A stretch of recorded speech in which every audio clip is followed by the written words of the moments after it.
ya en este momento. ¿Tú sabes el susto que se llevaron los aeropuertos de Dallas, Fort Worth, Houston, Miami y Panamá cuando estuvo a punto de decidirse la cancelación del aeropuerto de Texcoco?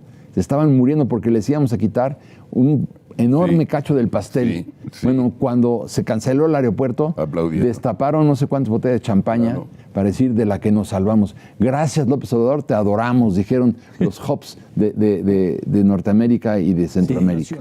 ¿Sabes lo que yo ya empecé a creer? O sea, no lo creía antes, pero cada día estoy más convencido.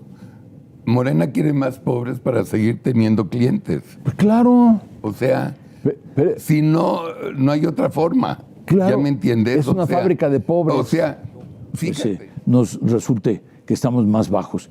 Pero esto es muy lamentable, es terrible, porque además espanta a la clientela. Claro. Espanta a la clientela. Somos un paisazo espanta nosotros. a los inversionistas. Cuando lo que se necesita para atraer la inversión es simplemente dar señales de estabilidad y dar señales de razonabilidad. Pero sobre todo, Ángel, cuando en el mundo... Y de Estado de Derecho, de Estado de Derecho, de Estado de Derecho. Hay una batalla por los capitales. Todos los países del mundo luchan por atraer a los capitales. Se están peleando. Se están peleando. ¿Y nosotros qué hacemos? Por atraerlos. Por atraerlos, porque implica empleo, bienestar, recaudación, mayor gasto público, todo lo que quieras que sean las ventajas. ¿Y aquí qué hacemos? Rechazamos o intimidamos o condicionamos la llegada de los capitales. ¿Pero de qué se trata? Cuando todo el mundo está haciendo exactamente lo contrario de lo que hace este gobierno. Sí, no hay que espantar a la clientela, como hemos dicho tantas y tantas veces, porque el capital se va a Vietnam, el capital se va a Camboya, el capital se va a Brasil, el capital se puede ir a Costa Rica, se puede ir a Guatemala, si es que aquí no tienen certidumbre jurídica. Claro. Y eso es de lo que se trata, de la certidumbre jurídica, es decir, del Estado de Derecho. Costa Rica ya está recibiendo inversiones importantes para el tamaño. Panamá con el aeropuerto que tiene en el hub, ya nos quitaron la oportunidad a nosotros de ser el hub. Un aeropuerto que podríamos tener nosotros, por cierto, o donde podríamos estar compitiendo con los principales aeropuertos del mundo, ya en este momento. ¿Tú sabes el susto que se llevaron los aeropuertos de Dallas, Fort Worth, Houston, Miami y Panamá cuando estuvo a punto de decidirse la cancelación del aeropuerto de Texcoco? Se estaban muriendo porque les íbamos a quitar un enorme cacho del pastel. Bueno, cuando se canceló el aeropuerto, destaparon no sé cuántas botellas de champaña para decir de la que nos salvamos. Gracias, López Obrador, te adoramos, dijeron los hubs de Norteamérica y de Centroamérica. Seguramente pues es que no fue así exactamente la expresión, pero ¿Cómo fue entonces? No, me refiero a que no le agradecieron directamente al presidente de la República, claro. Pero probablemente lo que sucedió es que perdimos la oportunidad. Perdimos la oportunidad y las oportunidades perdidas van en el pasivo de nuestro balance nacional. ¿Sabes lo que yo ya empecé a creer? O sea, no lo creía antes, pero cada día estoy más convencido.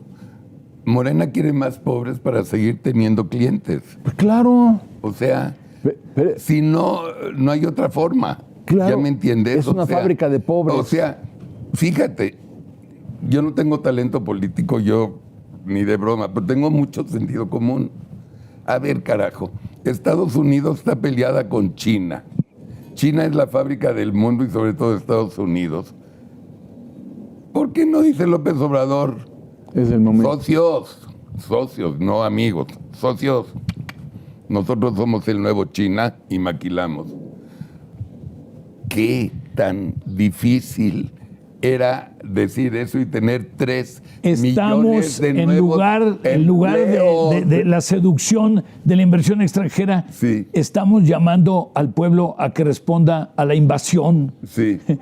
Ahorita la invasión inminente de los gringos, que nos van a hacer los Estados Unidos. Claro, es decir, el pueblo va a ir a defender de la invasión. Es otro mundo. Es un enfermo mental. Es otro mundo, es otro planeta, es otra visión. Pero va de la mano con lo que tú estabas diciendo. Es una fábrica de pobres. A él lo que le interesa es la pobreza. Y vuelvo a Cuba. En Cuba el 85% de los empleados son del gobierno. Claro. Y están en la pobreza, pero dependen del gobierno. ¿Qué es lo que él quiere? Por eso está en contra de la inversión extranjera. Por eso no da certeza jurídica. Él entiende lo que tú estás diciendo, pero está reñido con sus objetivos de la generación de pobres, porque dice, mientras más pobres haya, más dinero les voy a dar. Y mientras más dinero les dé, más van a votar. Pero no hay con qué. Es la democratización de Morena. No hay con qué. ¿no? No, claro que no hay con qué. No hay con qué, Ya se le acabaron las porque llega un canicas. momento en que se te hace un agujero Claro. de tal magnitud, además ya te acabaste todas las fuentes de recursos, todas las bolsas que había por ahí, todos los fideicomisos, Sí. en fin, ya te acabaste todo eso, Sí. ¿no? Y todo eso, como ya estaba ahí, como ya existía, eran activos, pues entonces no acumula la deuda. Sí. Sin embargo, lo que estás haciendo es que generas una situación, como dice Carlos, pues insostenible hacia adelante. ¿Por qué? Porque este ritmo de gasto se vuelve muy difícil. Entonces, y por otro lado, tú tienes como argumento electoral, o yo diría electorero, que se está amenazando a la gente, se le está diciendo, cuidado, si no votan por nosotros, lo que va a suceder es que les van a quitar los beneficios, Sí. cosa que es totalmente falsa. Absolutamente falso. Miren. Sin embargo, el problema es qué tanta capacidad tiene el Estado mexicano en virtud de la situación en la cual lo habrá dejado este gobierno, esta administración, para poder seguir apoyando a todos estos proyectos y nada programas. más le quiero platicar a Familia Típica dos cosas que yo tengo en la cabeza perfecta. Aeropuerto Texcoco, costo 330 mil millones de pesos, 94 puertas. Ok. Adiós, Aeropuerto de Texcoco. Híjole, señor López Obrador, pero contratito, bueno, pagaron a corto y a largo plazo, van a pagar 330 mil millones de pesos por la cancelación del aeropuerto. O sea, no se ahorraron un quinto. Punto y seguido, el Chaifa, 15 mil millones de pesos, 17 mil millones de pesos hacer el Chaifa. 14 puertas. 14 puertas. No salió en 17, salió en 35. Entonces, 330 mil millones de pesos que tuvieron que pagar de Texcoco, más 35 mil millones del Chaifa, pagó el brillantísimo 400. López Obrador 400 mil millones de pesos por un pinche aeropuerto de 14 puertas que nadie usa. Pero el problema no es ese, ¿Cómo? Carlos, es peor todavía. ¿Por Yo qué? No me imaginé que fuera sí, peor. sí, ¿cómo no Es peor, Sí. porque Sí, es peor, sí. si tú contabilizas la pérdida de oportunidad, Bueno, todos claro, los el millones valor de agregado. viajeros que ya Tiene- no van a llegar tiene a razón. México. 80 millones de pasajeros al año. Todos Sí. los que ya no van a llegar a México, porque el Benito Juárez en la Ciudad de México Ya se colapsó. está a plena capacidad, ¿no? Sí. Y porque todo el sistema de aeroportuario que se había imaginado y que se planteó no está funcionando como tal. Y entonces, ¿qué sucede? Que dentro de México, el aeropuerto de Cancún, el aeropuerto de Tijuana, Sí. el aeropuerto de Monterrey, Guadalajara. el aeropuerto de Guadalajara, están creciendo, Sí. Vallarta se están haciendo tiene nueva terminal. hubs, ¿no? Sí. Pero la Ciudad de México está sufriendo, está batallando y ya no va a recibir más que indirectamente, y que van a llegar primero a Cancún y después a lo mejor vienen a la Ciudad de México. ¿Y a dónde van a llegar? Es una muy buena pregunta, porque tú tienes millones y millones. Tú hablabas de 80 millones De de pasajeros. pasajeros. Quizá no todos ellos dejen de venir a la Ciudad de México, pero muchos de ellos lo harán en virtud de que no hay manera físicamente, no se puede accesar a la Ciudad de México porque se canceló el aeropuerto de Texcoco. Y falta otro argumento, Charlie, que es el de la carga. Ese es el más divertido. Pero es que es una pérdida tremenda. O sea, de lo que estás hablando es que íbamos a ser hub de todas las materias primas o productos terminados que venían de Asia o de Europa o de Estados Unidos, e íbamos a concentrarlo todo ahí y a repartirlo por todo el mundo. La carga, estás hablando de una que a lo mejor costaría $40,000 millones al año de ingresos de movimiento, nada más que de eso. Bueno, y también sacaba, pero no solamente eso, el aeropuerto de Texcoco, según los cálculos que yo leí, implicaba la creación de 500,000 de empleos. ¿Por qué? Porque con tantos pasajeros significaba más empleo para los taxistas, más empleo para los hoteleros, más empleo para los restaurantes. Mira, en Miami, tú mencionabas hace un momento lo de Miami. Miami, el aeropuerto de Miami, la región del aeropuerto de Miami, es uno de los más importantes promotores del crecimiento de Miami y ha sido uno de los más importantes promotores de la modernización de la economía de toda Florida, pero sobre todo de la región de Miami. Les pongo el segundo caso. Sí. La refinería. Sí, bueno. No, es que son cosas que dices solamente no puede ser. Pues no puede ser. La refinería costó X mil millones, 18,000 millones de dólares. 360,000 millones de pesos. Ok, 18,000, déjalo en dólares, porque Sí, bueno. te voy a hacer la operación en dólares. Costó 18,000 millones de dólares. López Obrador juró por la Biblia cuando puso la primera piedra que con esta refinería ya jamás íbamos a importar gasolina. Jamás de los jamases, nunca jamás. Ok, muy bien. ¿Cuántos barriles diarios crees o creen que va a ser la refinería de Dos Bocas cuando terminen? Pues lo mismo que Deer Park, ¿no? Exacto. ¿Cuánto pagaron por Deer Park? Pagaron una fracción. 500 millones de dólares más intereses. Pero encontraron una deuda todavía de 500, Sí, que no 500. sabían, cuando lo compraron, No sabían que debían 1,000. que no sabían que debían 1,000. Sí, pero ¿cómo puede pasar eso, no? No, ¿y quién maneja ahorita esa? La hija o sobrina de un funcionario público de López Obrador, no sé si del secretario particular o de uno de ellos. La hija es la que maneja. Pero volvamos a tu argumento. La oficina la oficina de Pemex en Houston. Ahí está una. Pero volvamos a tu argumento.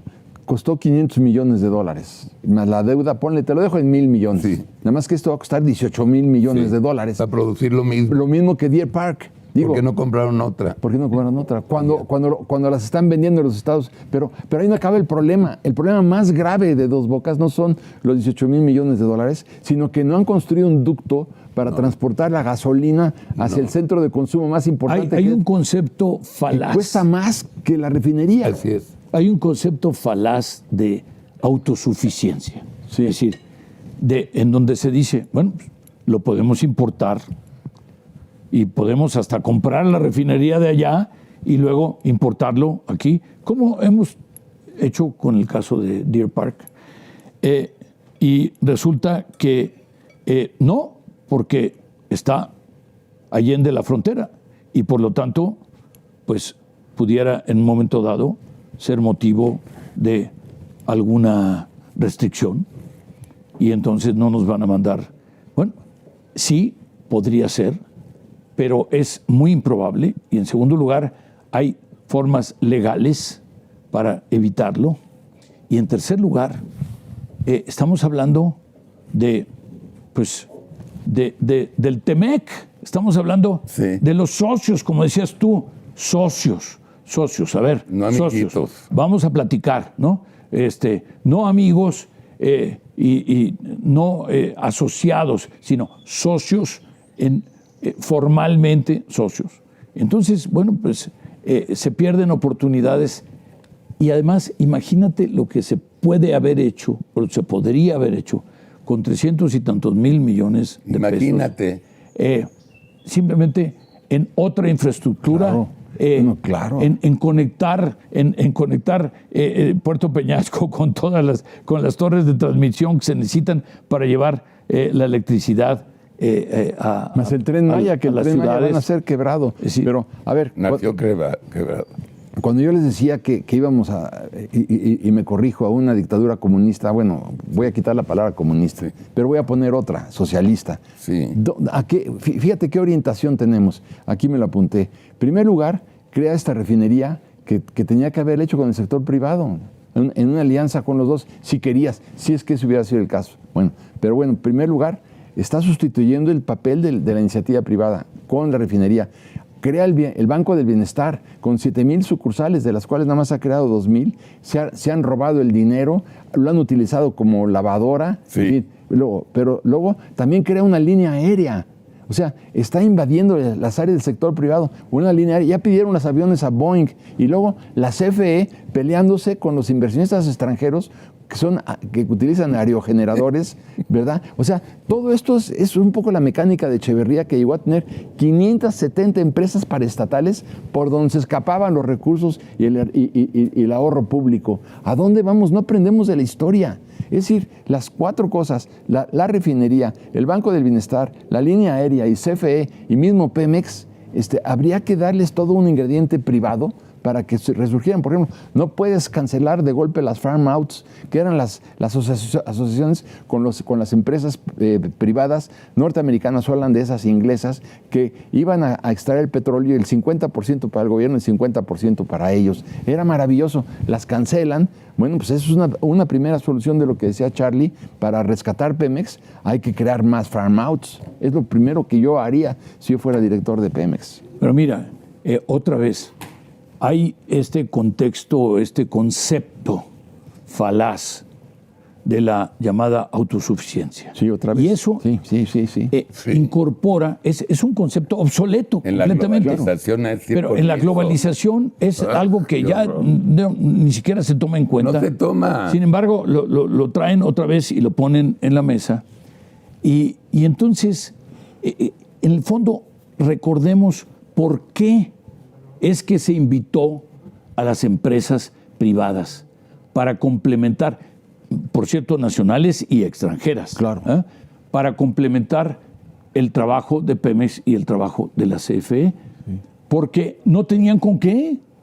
No había recursos. No. Hubiésemos condenado a México, a la economía mexicana, a no tener respuesta en materia de refinados y en materia de petróleo y en materia también, en particular, de electricidad, sin lo cual no se van a instalar aquí, a pesar del nearshoring y el friendshoring y todo lo demás. Entonces, si no hay energía, ¿qué pasó? Pues no hay inversión. Era una respuesta sensata, era una respuesta lógica y era una respuesta que también implica que el Estado mexicano tiene otras prioridades, la salud, la educación, la seguridad. Sí. Tienen que asignarse recursos, de seguirle asignando recursos a donde, como hacer pozos petroleros o hacer generación de energía eléctrica, ya sea renovable o no renovable o tradicional, lo que sea, que lo puede hacer el sector privado perfectamente bien. Es decir, ¿qué gana el Estado mexicano con el hecho de que sean exclusivamente las empresas paraestatales las que hagan el trabajo cuando finalmente no tienen la capacidad? No, y lo han demostrado históricamente. A ver, volvía yo al ejemplo de Echeverría con 570 empresas paraestatales. Por ahí se escapaban los ahorros de la nación con una corrupción y una ineficiencia tremenda. Era el momento de haber aprendido de la historia, pero parece que no aprendemos de la historia. ¿En qué se va a convertir la línea aérea que quiere construir, que quiere fundar el presidente? ¿Y para qué? ¿Para qué? ¿Para qué? En lugar de rehabilitar, haber impedido la quiebra de muchas otras empresas aéreas, para invertir en el capital, cuando crecieran y ganaran dinero, me voy a desocuparme. Es un gran negocio para el gobierno si hubieran invertido en el capital de esas empresas. Pero es que todo es una visión, insisto, socialista, ya muy desfasada. Mira, tonta. Yo te diría que es sobre todo una visión obsoleta, porque hay muchos gobiernos. Claro. En este momento, en Alemania, hay un gobierno socialista. Que está bien en Israel. Y sin embargo, bueno, en Israel es una mezcla, más ecléctica, digamos. Ahorita sí están eclécticos. Pero hay muchos países en donde hay gobiernos de extrema derecha Dinamarca, y algunos gobiernos de izquierda. Y sin embargo, no podemos decir que es socialista la idea obsoleta de que sean solamente empresas del Estado, quienes lleven a cabo tareas tan importantes como el petróleo o como la electricidad. La Renault tenía mucho sentido cuando los presidentes de hace 3 o 4 o 5 gobiernos decidieron que iban a abrir este espacio. Pues qué bien. ¿No? Claro. Y funcionó, además, ya sabemos que funcionó porque generaron los kilowatts y se aumentó la producción de energía y de petróleo, etcétera. Y más barata. Independientemente de que más eficiente y más barata. Y entonces, ¿qué pasa? Pues que era un éxito. Era un éxito. Y los éxitos, lo que hay que hacer es mantenerlos, cacarearlos como propios a lo mejor. Claro. Perfecto, qué bueno, ¿no? Todo el mérito. Pero compara, Ángel, compara Aeroméxico en manos del gobierno y Telmex en manos del gobierno. Sí. Era un desastre. Sí. Aeroméxico era no hacías colas para líneas y sobornabas para que te den una lista. Así es. Entonces, comprabas acciones. Es que hay que dejar al sector privado en lo suyo y el sector público a lo suyo. Yo creo que eso es lo que es una regla muy importante. El sector privado genera empleo. Así es, punto. Y riqueza. Y el gobierno administra el dinero que se paga por impuestos. Y hay una consideración adicional. La competencia. Claro. La competencia. Sí, qué bueno. Genera beneficios para el consumidor, para la gente que está en la calle. Claro. Mira, en materia de banda ancha, por ejemplo, se redujo 75%. Creo que ya hoy la cifra es 85%, el costo de conectarse a la banda ancha. ¿Y qué pasó? Se conectaron 50 o 60 millones más de mexicanos y cambió el perfil digital de este país. Claro. ¿Por qué? Porque hubo competencia y porque hubo una, denuncia de los efectos que tenía la posición dominante de alguna empresa. Pero tú vas a Estados Unidos, ¿cuántos proveedores hay de gasolinas?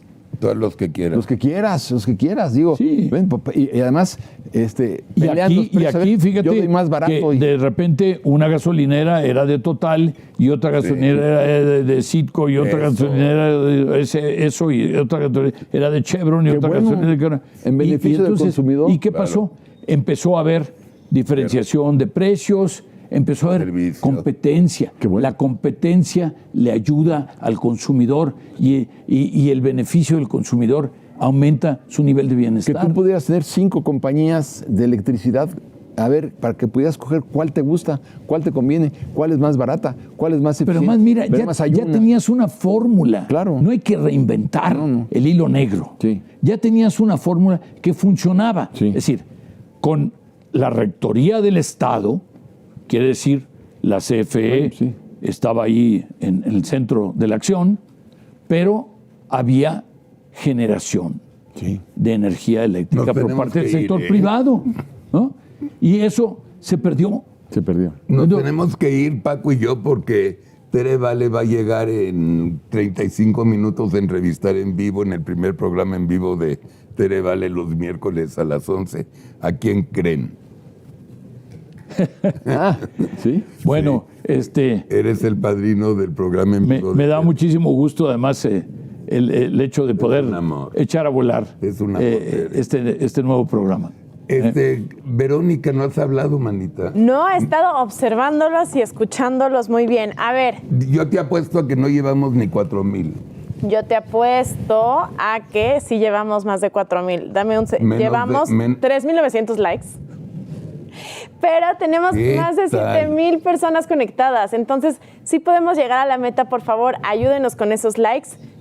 Justo Pegaso estaba diciendo, el que no ponga like va a escuchar el jingle en su cabeza toda la semana. Entonces, pues pónganlo en vivo. Es lo que dicen. Si no llegamos a los likes, de castigo.